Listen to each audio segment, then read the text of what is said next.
안녕하세요. 오늘은 예수님의 12사도 중 한 명을 둘러싼 아주 흥미로운 성경 속 미스터리를 한번 풀어볼까 합니다. 자, 여러분, 예수님의 12사도 명단을 보면요. 마태, 마가, 누가복음에는 바돌로메라는 이름이 분명히 나오거든요. 근데 이상하게 요한복음으로만 가면 이 이름이 감쪽같이 사라집니다. 그리고 그 자리에 나다나엘이라는 새로운 인물이 딱 나타나죠. 대체 이게 어떻게 된 일일까요?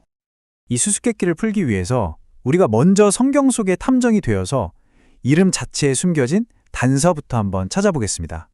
첫 번째 단서가 바로 여기에 있습니다. 바돌로메라는 이름. 사실 이건 고유한 이름이 아니에요. 아람어로 바르톨로메, 그러니까 톨로메의 아들이라는 뜻을 가진 요즘 말로 하면 성씨 같은 거죠. 아버지를 따라 붙인 이름, 즉 부칭입니다. 반면에 나다나엘은 하나님의 선물이라는 뜻을 가진 우리가 아는 바로 그 이름, 본명입니다. 당시 유대 사회에서는요, 아람어식 부칭이랑 히브리어나 헬라어식 본명을 같이 쓰는 게 아주 흔한 일이었습니다. 우리가 잘 아는 베드로도 본명은 시몬이고 요나의 아들이라는 부칭으로 불렸잖아요. 그러니까 한 사람이 이름이 두 개였다는 게 전혀 이상한 일이 아니었다는 거죠. 역사적으로도 충분히 가능한 이야기입니다. 자, 그럼 이제 성경의 기록들을 직접 비교해보면서 흩어져 있는 퍼즐 조각들을 하나씩 맞춰보겠습니다. 여기서 정말 결정적인 단서가 나옵니다. 바로 사도 빌립과의 관계인데요. 마태, 마가, 누가복음의 사도 명단을 쭉 보면 빌립과 바돌로메는 항상 세트처럼 짝을 이뤄서 이름이 나란히 나와요. 그런데 요한복음에서는요, 나다나엘을 찾아서 예수님께 데려오는 사람이 바로 그의 친구 빌립입니다.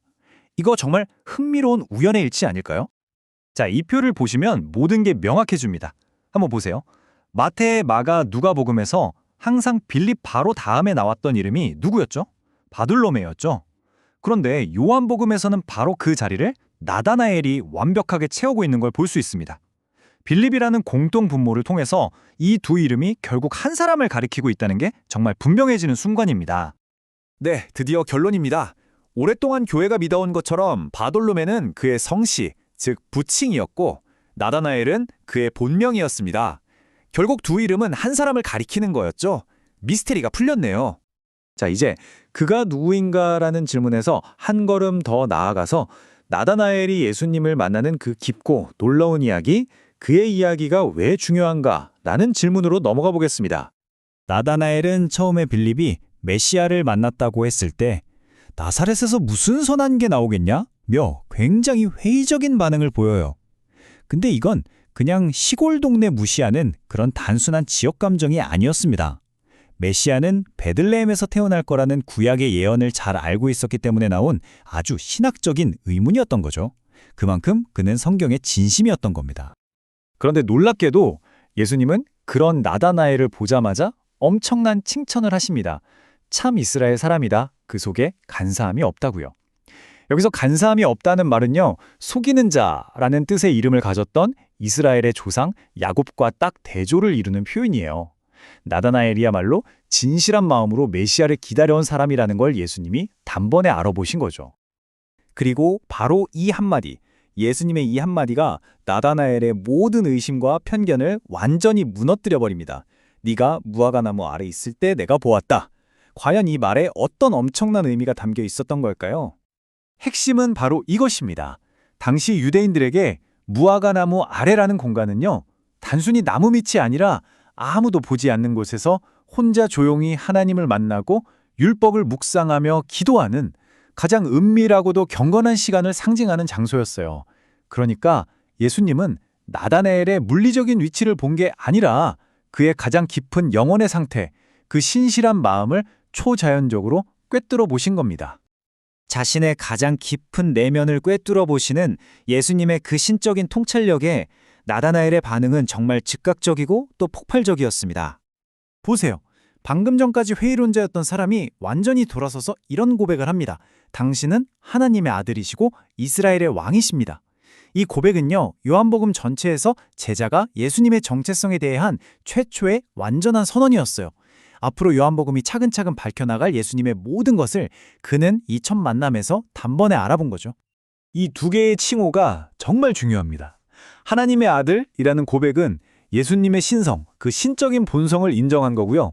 이스라엘의 임금이라는 고백은 그분이 바로 우리가 기다려온 메시아, 왕이심을 인정한 겁니다. 나다나엘은 이 한 문장으로 예수님의 신성과 왕권을 아우르는 완전한 정체성을 고백한 셈이죠. 나다나엘의 위대한 고백을 들으신 예수님은 여기서 멈추지 않고 한 가지 약속을 더 하십니다. 네가 이것보다 더 큰 일을 보게 될 것이다. 그 더 큰 일이 바로 이겁니다. 예수님은 구약에서 야곱이 꿈에서 봤던 하늘과 땅을 잇는 그 사닥다리 이야기를 꺼내세요. 그러면서 이제 그 사닥다리가 바로 인자, 즉 자기 자신이라고 선언하십니다. 다시 말해 이제 예수님 자신이 하나님과 인간을 잇는 유일한 길이요 살아있는 연결고리가 되신다는 엄청난 계시였던 거죠. 그럼 이렇게 놀라운 만남을 경험한 나다나엘, 그의 삶은 그 후에 어떻게 되었을까요? 교회에 전해 내려오는 이야기를 통해 그의 마지막 여정을 한번 따라가 보겠습니다. 나다나엘의 삶은 이 타임라인으로 요약할 수 있습니다. 예수님을 만난 후에 부활하신 주님을 직접 목격했고 그 후에는 저 멀리 동방의 아르메니아까지 가서 복음을 전하는 선교사가 되었다고 합니다. 그리고 결국 그곳에서 순교했다고 전해지죠. 그의 믿음이 그 첫 만남에서 끝나지 않고 평생 이어진 겁니다. 특히 그의 순교에 대한 전승은 정말 충격적입니다. 믿음을 포기하지 않는다는 이유로 산채로 피부가 벗겨지는 상상하기도 힘든 끔찍한 형벌을 받았다고 하는데요. 이것만 봐도 그의 믿음과 확신이 얼마나 굳건했는지 짐작할 수 있습니다. 나다나엘의 이야기는 오늘 우리에게 참 많은 것을 생각하게 합니다. 정직한 의심이 오히려 더 깊은 확신으로 이어질 수 있다는 것, 그리고 아무도 알아주지 않는 나만의 무화과나무 아래에서의 그 신실함을 하나님은 다 보고 계시다는 것. 또 참된 믿음이란 예수님을 부분적으로 아는 게 아니라 그분의 완전한 정체성을 아는 것임을 보여줍니다. 나다나엘은 자신의 의문을 무시하지 않았습니다. 그 질문을 가지고 솔직하게 예수님 앞에 나아갔고 결국 인생을 완전히 바꾸는 만남을 경험했죠. 이 이야기가 오늘 우리에게 이렇게 묻는 것 같습니다. 혹시 당신이 진리를 알기 위해 던져야 하지만 애써 외면하고 있는 솔직한 질문은 무엇인가요?